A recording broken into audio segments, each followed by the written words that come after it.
والمحصنات من النساء إلا ما ملكت أيمانكم كتاب الله عليكم، وأحل لكم ما وراء ذلكم أن تبتغوا بأموالكم محصنين غير مسافحين، فما استمتعتم به منهن فآتوهن أجورهن فريضة، ولا جناح عليكم فيما تراضيتم به من بعد الفريضة، إن الله كان عليما حكيما. ومن لم يستطع منكم طولا أن ينكح المحصنات المؤمنات فمما ملكت أيمانكم من فتياتكم المؤمنات، والله أعلم بإيمانكم بعضكم من بعض، فانكحوهن بإذن أهلهن وآتوهن أجورهن بالمعروف محصنات غير مسافحات ولا متخذات أخدان، فإذا أحصن فإن أتين بفاحشة فعليهن نصف ما على المحصنات من العذاب، ذلك لمن خشي العنة منكم، وأن تصبروا خير لكم، والله غفور رحيم. يريد الله ليبين لكم ويهديكم سنن الذين من قبلكم ويتوب عليكم، والله عليم حكيم. والله يريد أن يتوب عليكم ويريد الذين يتبعون الشهوات أن تميلوا ميلا عظيما، يريد الله أن يخفف عنكم وخلق الإنسان ضعيفا. يا أيها الذين آمنوا لا تأكلوا أموالكم بينكم بالباطل إلا أن تكون تجارة عن تراض منكم، ولا تقتلوا أنفسكم إن الله كان بكم رحيما، ومن يفعل ذلك عدوانا وظلما فسوف نصليه نارا، وكان ذلك على الله يسيرا. إن تجتنبوا كبائر ما تنهون عنه نكفر عنكم سيئاتكم وندخلكم مدخلا كريما. ولا تتمنوا ما فضل الله به بعضكم على بعض، للرجال نصيب مما اكتسبوا وللنساء نصيب مما اكتسبن، واسألوا الله من فضله إن الله كان بكل شيء عليما. ولكل جعلنا موالي مما ترك الوالدان والأقربون والذين عقدت أيمانكم فآتوهم نصيبهم إن الله كان على كل شيء شهيدا. الرجال قوامون على النساء بما فضل الله بعضهم على بعض وبما أنفقوا من أموالهم، فالصالحات قانتات حافظات للغيب بما حفظ الله واللاتي تخافون نشوزهن فعظوهن واهجروهن في المضاجع واضربوهن فإن أطعنكم فلا تبغوا عليهن سبيلا إن الله كان عليا كبيرا وإن خفتم شقاق بينهما فابعثوا حكما من أهله وحكما من أهلها إن يريدا إصلاحا يوفق الله بينهما إن الله كان عليما خبيرا واعبدوا الله ولا تشركوا به شيئا وبالوالدين إحسانا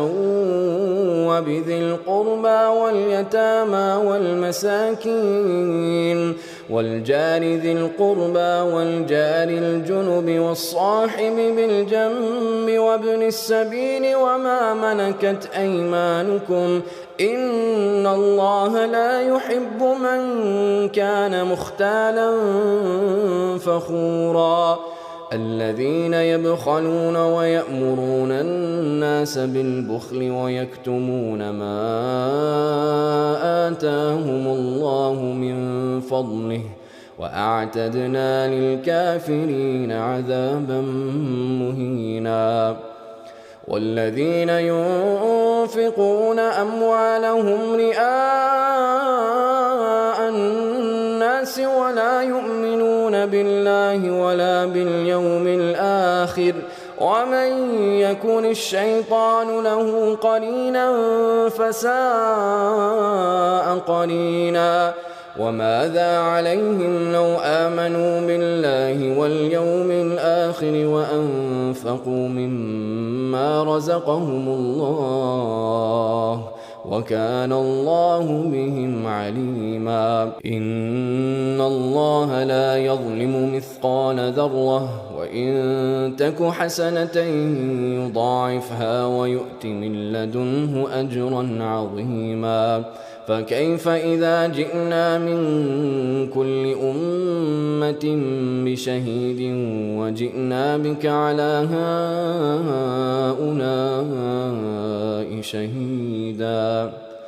يومئذ يود الذين كفروا وعصوا الرسول لو تسوى بهم الأرض ولا يكتمون الله حديثا يا أيها الذين آمنوا لا تقربوا الصلاة وأنتم سكارى حتى تعلموا ما تقولون ولا جنبا إلا عابري سبيل حتى تغتسلوا وإن كنتم مرضى أو على سفر أو جاء أحد منكم من الغائط أو لامستم النساء فلم تجدوا ماء فتيمموا صعيدا طيبا فامسحوا بوجوهكم وأيديكم إن الله كان عفوا غفورا ألم تر إلى الذين أوتوا نصيبا من الكتاب يشترون الضلالة ويريدون أن تضلوا السبيل والله أعلم بأعدائكم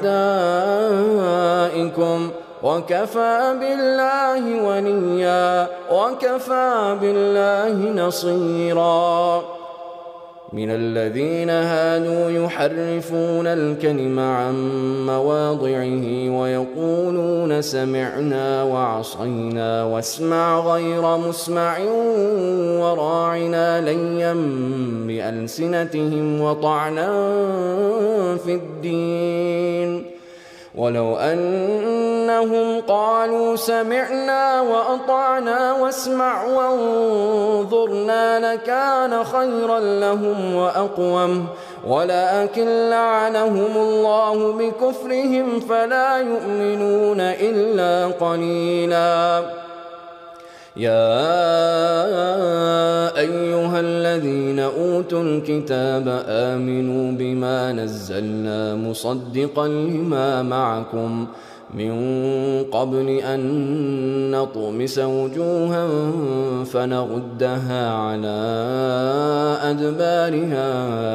أو نلعنهم كما لعنا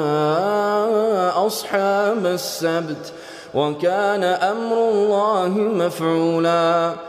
إن الله لا يغفر أن يشرك به ويغفر ما دون ذلك لمن يشاء ومن يشرك بالله فقد افترى إثما عظيما. ألم تر إلى الذين يزكون أنفسهم بل الله يزكي من يشاء ولا يظلمون فتيلا. انظر كيف يفترون على الله الكذب وكفى به إثما مبينا. ألم تر إلى الذين أوتوا نصيبا من الكتاب يؤمنون بالجبت والطاغوت ويقولون للذين كفروا هؤلاء أهدى من الذين آمنوا سبيلا. أولئك الذين لعنهم الله ومن يلعن الله فلن تجد له نصيرا. أم لهم نصيب من الملك فإذا لا يؤتون الناس نقيرا. أم يحسدون الناس على ما آتاهم الله من فضله فقد آتينا آل إبراهيم الكتاب والحكمة وآتيناهم ملكا عظيما. فمنهم من آمن به ومنهم من صد عنه وكفى بجهنم سعيرا. إن الذين كفروا بآياتنا سوف نصليهم نارا كلما نضجت جلودهم بدلناهم جلودا غيرها ليذوقوا العذاب إن الله كان عزيزا حكيما. والذين آمنوا وعملوا الصالحات سندخلهم جنات تجري من تحتها الأنهار خالدين فيها أبدا لهم فيها أزواج مطهرة وندخلهم ظلا ظليلا. إن الله يأمركم أن تؤدوا الأمانات إلى أهلها وإذا حكمتم بين الناس أن تحكموا بالعدل إن الله نعم ما يعظكم به إن الله كان سميعا بصيرا. يا أيها الذين آمنوا أطيعوا الله وأطيعوا الرسول وأولي الأمر منكم فإن تنازعتم في شيء فردوه إلى الله والرسول إن كنتم تؤمنون بالله واليوم الآخر ذلك خير وأحسن تأويلا. ألم تر إلى الذين يزعمون أنهم آمنوا بما أنزل إليك وما أنزل من قبلك يريدون أن يتحاكموا إلى الطاغوت وقد أمروا أن يكفروا به ويريد الشيطان أن يضلهم ضلالا بعيدا. وإذا قيل لهم تعالوا إلى ما أنزل الله وإلى الرسول رأيت المنافقين يصدون عنك صدودا. فكيف إذا أصابتهم مصيبة بما قدمت أيديهم ثم جاءوك يحلفون بالله إن أردنا إلا إحسانا وتوفيقا أولئك الذين يعلم الله ما في قلوبهم فأعرض عنهم وعظهم وقل لهم في أنفسهم قولا بليغا. وما أرسلنا من رسول إلا ليطاع بإذن الله ولو أنهم إذ ظلموا أنفسهم جاءوك فاستغفروا الله واستغفر لهم الرسول لوجدوا الله توابا رحيما. فلا وربك لا يؤمنون حتى يحكموك فيما شجر بينهم ثم لا يجدوا في أنفسهم حرجا مما قضيت ويسلموا تسليما. ولو أنا كتبنا عليهم أن اقتلوا أنفسكم أو اخرجوا من دياركم ما فعلوه إلا قليل منهم ولو أنهم فعلوا ما يوعظون به لكان خيرا لهم وأشد تثبيتا. وإذا لآتيناهم من لدنا أجرا عظيما ولهديناهم صراطا مستقيما. ومن يطع الله والرسول فأولئك مع الذين أنعم الله عليهم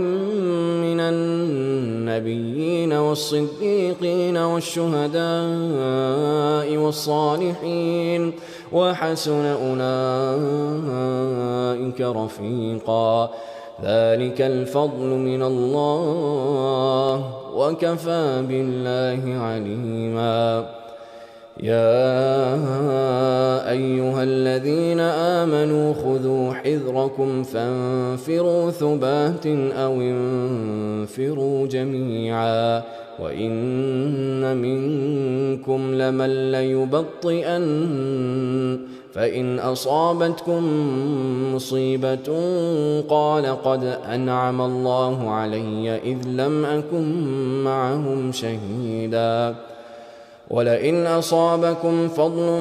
من الله ليقولن كأن لم تكن بينكم وبينه مودة يا ليتني كنت معهم فأفوز فوزا عظيما. فليقاتل في سبيل الله الذين يشرون الحياة الدنيا بالآخرة ومن يقاتل في سبيل الله فيقتل أو يغلب فسوف نؤتيه أجرا عظيما. وما لكم لا تقاتلون في سبيل الله والمستضعفين من الرجال والنساء والولدان الذين يقولون ربنا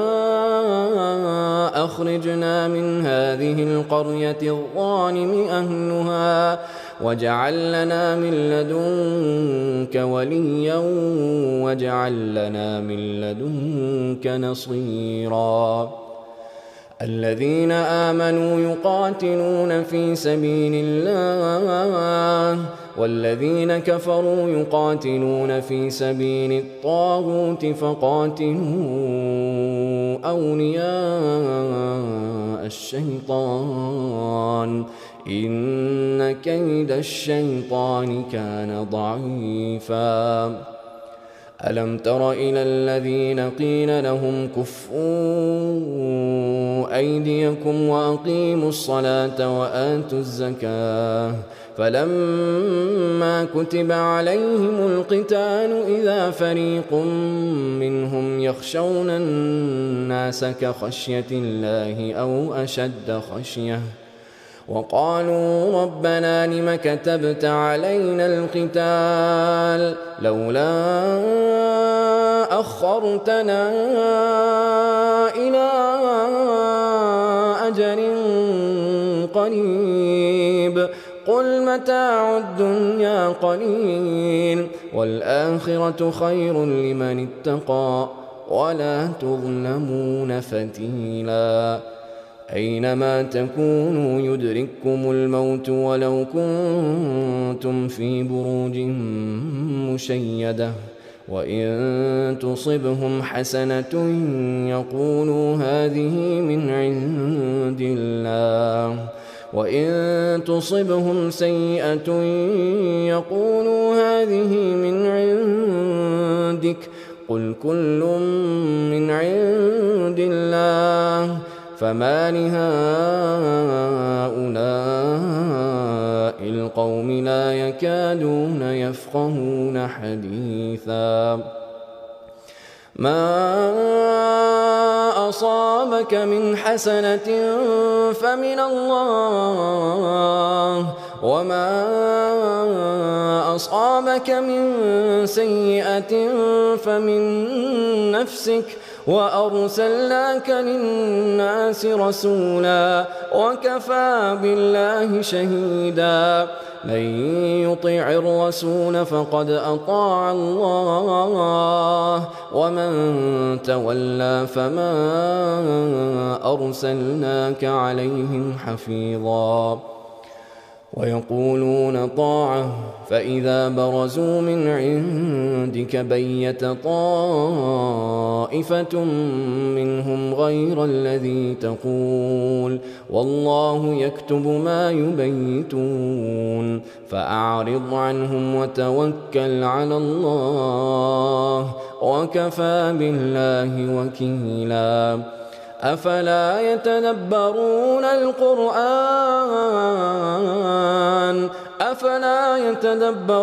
القرآن ولو كان من عند غير الله لوجدوا فيه اختلافا كثيرا وإذا جاءهم أمر من الأمن أو الخوف أذاعوا به ولو ردوه إلى الرسول وإلى أولي الأمر منهم لعلمه الذين يستنبطونه منهم ولولا فضل الله عليكم ورحمته لاتبعتم الشيطان إلا قليلا فقاتل في سبيل الله لا تكلف إلا نفسك وحرض المؤمنين عسى الله أن يكف بأس الذين كفروا والله أشد بأسا وأشد تنكيلا من يشفع شفاعة حسنة يكن له نصيب منها ومن يشفع شفاعة سيئة يكن له كفل منها وكان الله على كل شيء مقيتا وإذا حييتم بتحية فحيوا بأحسن منها أو ردوها إن الله كان على كل شيء حسيبا الله لا إله إلا هو ليجمعنكم إلى يوم القيامة لا ريب فيه ومن أصدق من الله حديثا فما لكم في المنافقين فئتين والله أركسهم بما كسبوا أتريدون أن تهدوا من أضل الله ومن يضلل الله فلن تجد له سبيلا ودوا لو تكفرون كما كفروا فتكونون سواء فلا تتخذوا منهم أولياء حتى يهاجروا في سبيل الله فإن تولوا فخذوهم واقتلوهم حيث وجدتموهم ولا تتخذوا منهم وليا ولا نصيرا إلا الذين يصلون إلى قوم بينكم وبينهم ميثاق أو جاءوكم حصرت صدورهم أن يقاتلوكم أو يقاتلوا قومهم ولو شاء الله لسلطهم عليكم فلقاتلوكم فإن اعتزلوكم فلم يقاتلوكم وألقوا إليكم السلم فما جعل الله لكم عليهم سبيلا ستجدون آخرين يريدون أن يأمنوكم ويأمنوا قومهم كلما ردوا إلى الفتنة أركسوا فيها فإن لم يعتزلوكم ويلقوا إليكم السلم ويكفوا أيديهم فخذوهم واقتلوهم حيث ثقفتموهم وأولئكم جعلنا لكم عليهم سلطانا مبينا وما كان لمؤمن أن يقتل مؤمنا إلا خطأ ومن قتل مؤمنا خطأ فتحرير رقبة مؤمنة ودية مسلمة إلى أهله إلا أن يصدقوا فإن كان من قوم عدو لكم وهو مؤمن فتحرير رقبة مؤمنة وإن كان من قوم بينكم وبينهم ميثاق فدية مسلمة إلى أهله وتحرير رقبة مؤمنة فمن لم يجد فصيام شهرين متتابعين توبة من الله وكان الله عليما حكيما ومن يقتل مؤمنا متعمدا فجزاؤه جهنم خالدا فيها وغضب الله عليه ولعنه وأعد له عذابا عظيما يا أيها الذين آمنوا إذا ضربتم في سبيل الله فتبينوا ولا تقولوا لمن ألقى إليكم السلام لست مؤمنا تبتغون عرض الحياة الدنيا فعند الله مغانم كثيرة كذلك كنتم من قبل فمن الله عليكم فتبينوا إن الله كان بما تعملون خبيرا لا يستوي القاعدون من المؤمنين غير أولي الضرر والمجاهدون في سبيل الله بأموالهم وأنفسهم فضل الله المجاهدين بأموالهم وأنفسهم على القاعدين درجة وكلا وعد الله الحسنى وفضل الله المجاهدين على القاعدين أجرا عظيما درجات منه ومغفرة ورحمة وكان الله غفورا رحيما إن الذين توفاهم الملائكة ظالمي أنفسهم قالوا فيم كنتم قالوا كنا مستضعفين في الأرض قالوا ألم تكن أرض الله واسعة فتهاجروا فيها فأولئك مأواهم جهنم وساءت مصيرا إلا المستضعفين من الرجال والنساء والولدان لا يستطيعون حيلة ولا يهتدون سبيلا فأولئك عسى الله أن يعفو عنهم وكان الله عفوا غفورا ومن يهاجر في سبيل الله يجد في الأرض مراغما كثيرا وسعة ومن يخرج من بيته مهاجرا إلى الله ورسوله ثم يدركه الموت فقد وقع أجره على الله وكان الله غفورا رحيما وإذا ضربتم في الأرض فليس عليكم جناح أن تقصروا من الصلاة إن خفتم أن يفتنكم الذين كفروا إن الكافرين كانوا لكم عدوا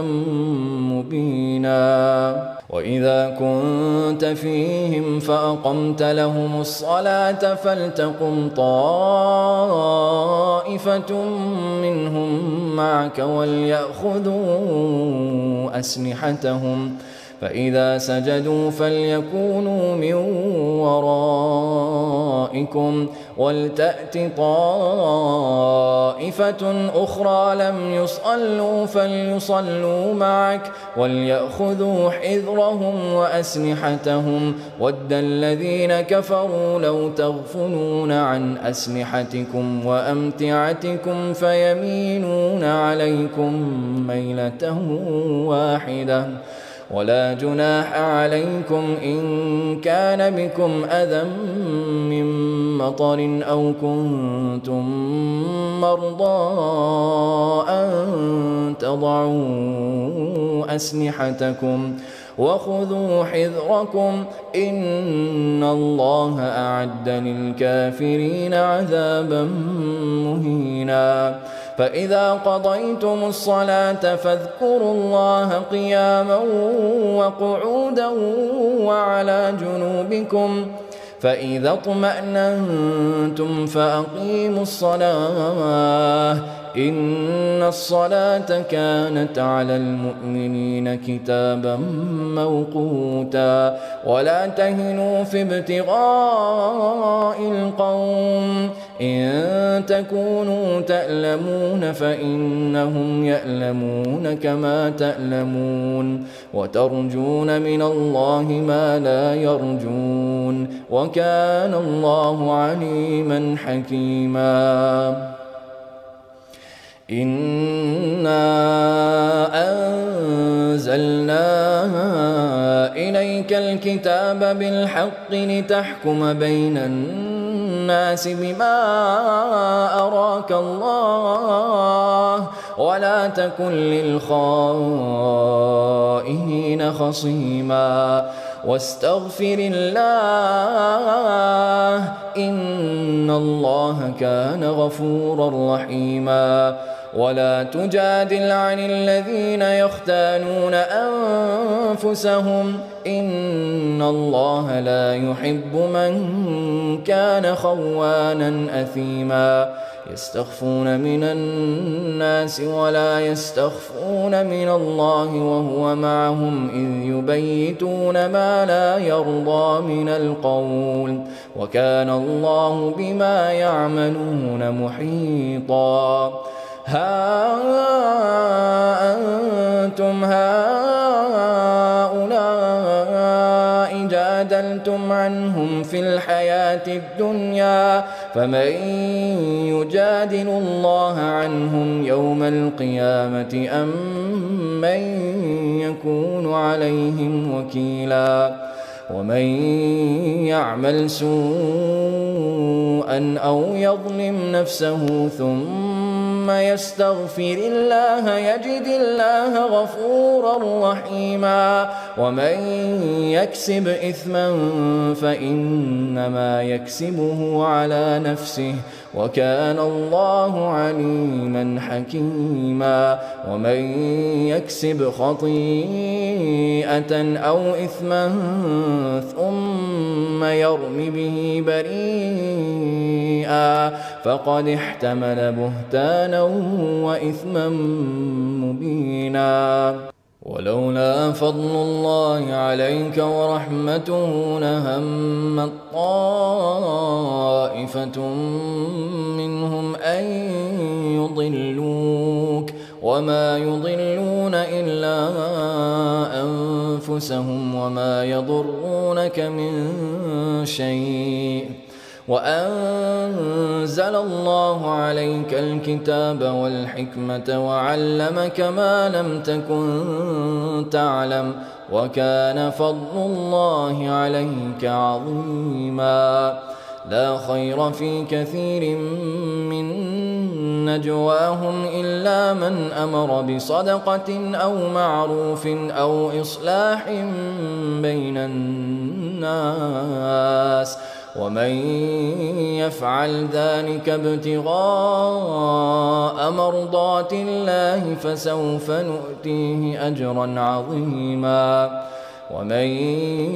يشاقق الرسول من بعد ما تبين له الهدى ويتبع غير سبيل المؤمنين نوله ما تولى ونصله جهنم وساءت مصيرا إن الله لا يغفر أن يشرك به ويغفر ما دون ذلك لمن يشاء ومن يشرك بالله فقد ضل ضلالا بعيدا إن يدعون من دونه إلا إناثا وإن يدعون إلا شيطانا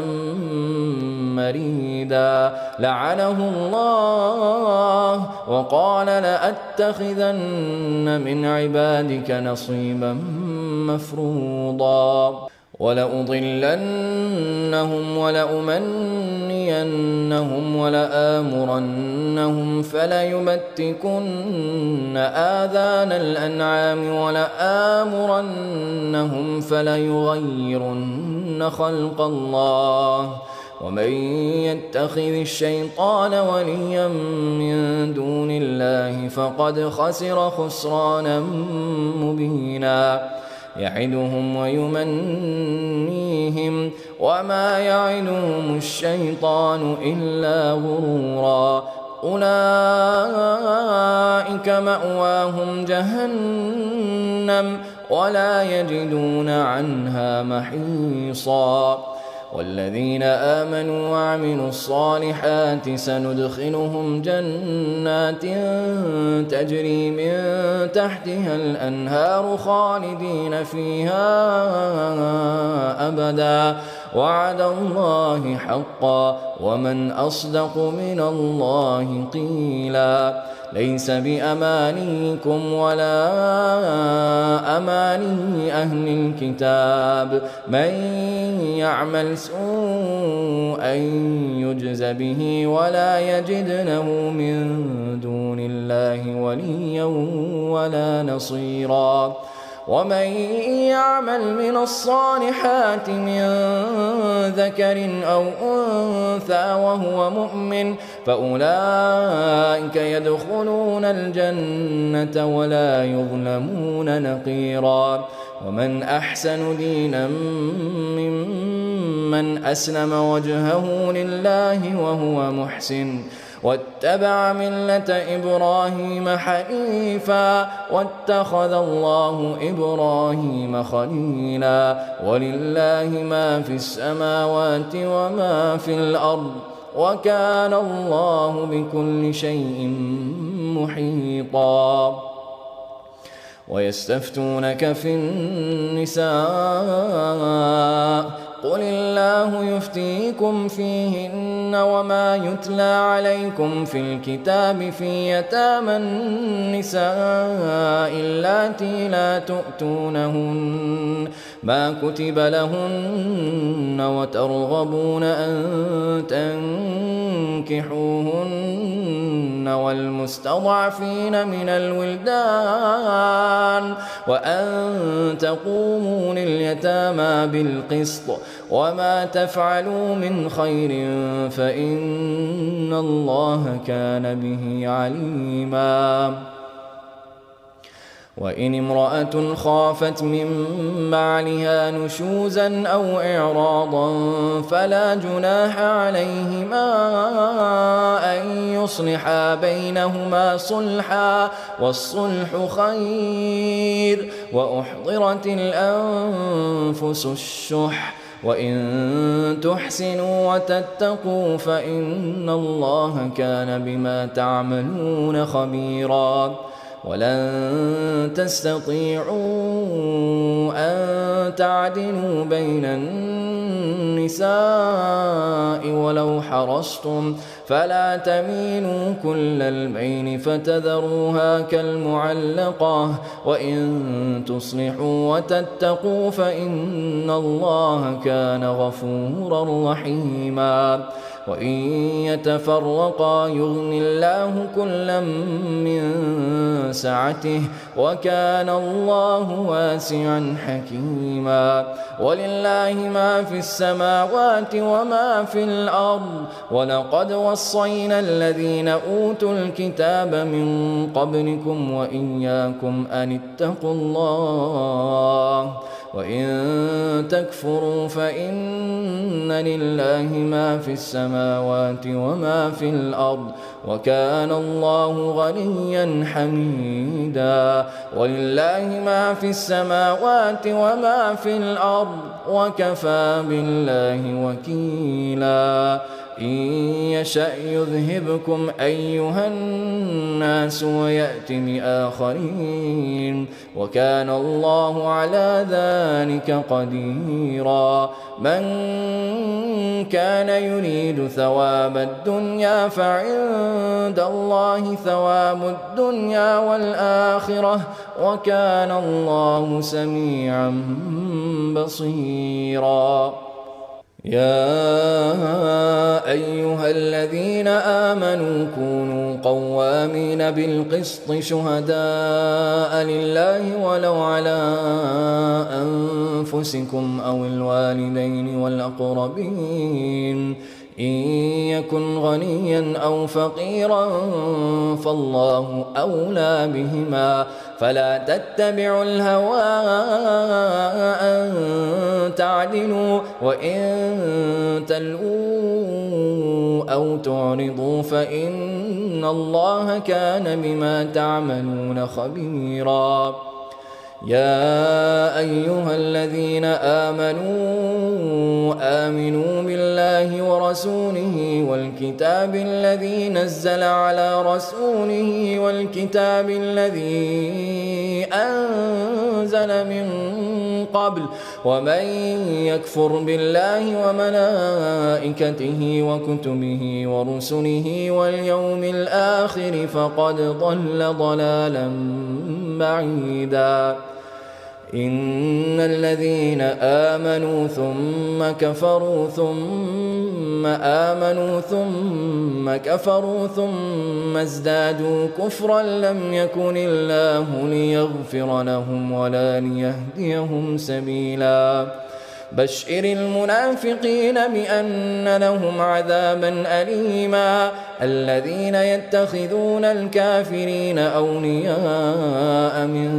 دون المؤمنين أيبتغون عندهم العزة فإن العزة لله جميعا.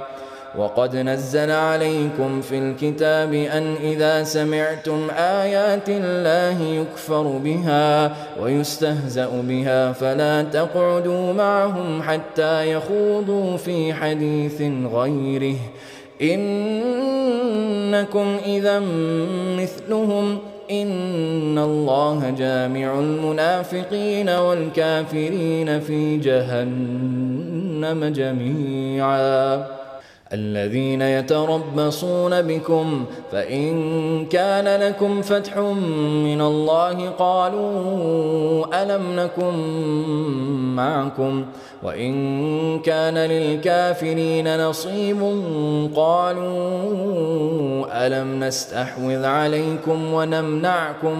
من المؤمنين فالله يحكم بينكم يوم القيامة ولن يجعل الله للكافرين على المؤمنين سبيلا.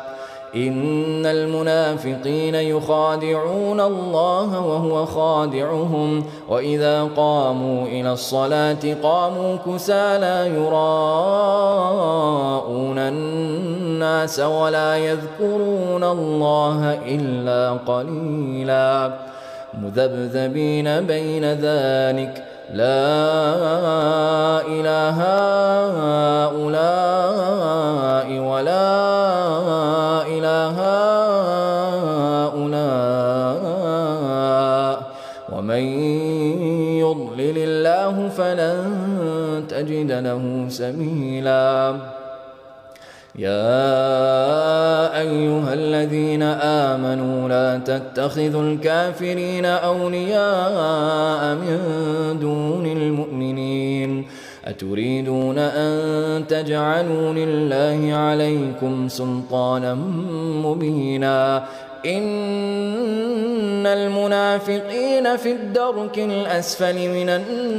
النار ولن تجد لهم نصيرا إلا الذين تابوا وأصلحوا واعتصموا بالله وأخلصوا دينهم لله فأولئك مع المؤمنين وسوف يؤتي الله المؤمنين أجرا عظيما. ما يفعل الله بعذابكم إن شكرتم وآمنتم وكان الله شاكرا عليما.